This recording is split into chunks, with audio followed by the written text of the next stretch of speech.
question from our audience, and particularly addressed to Dr. Brenda.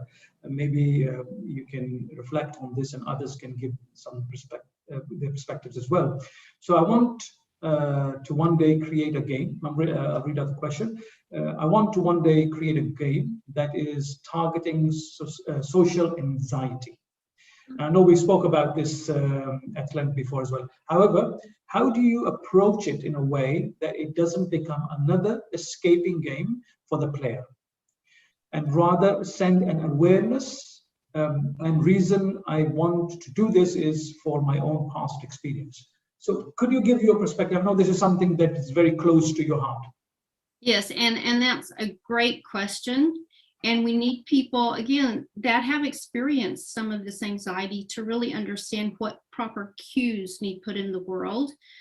One thing I want to say is worlds or videos and all the technology is getting so sophisticated that we think we have to have something picture perfect and looking like real life. And that isn't always necessary or actually the best thing to start therapy with. So what we look at is maybe have something that begins not as realistic and then slowly rolled it up. So we call it cyberdose. So you may want to start with less realistic, more cartoonish, more animated, and then slowly dial it up to more real life.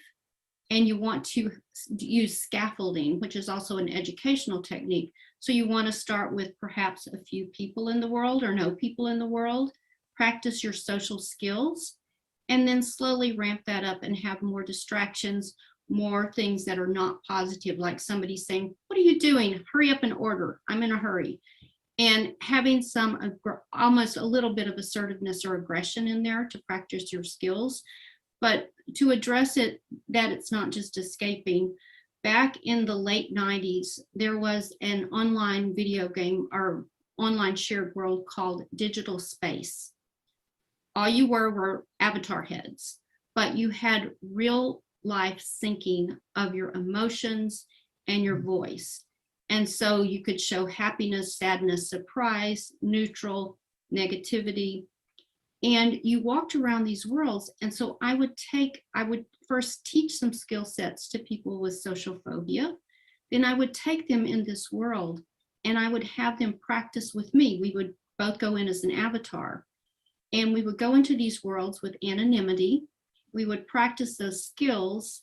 And sometimes, for instance, they would go up to a group of people and the people would say, "Go away, this is a private conversation." So you understand that it's exactly like the real world. You can't just go into another person's conversation.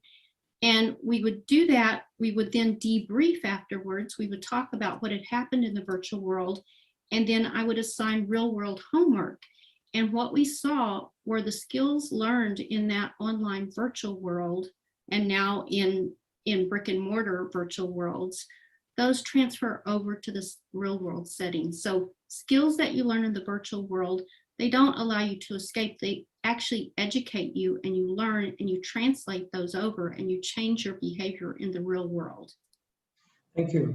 Very useful indeed.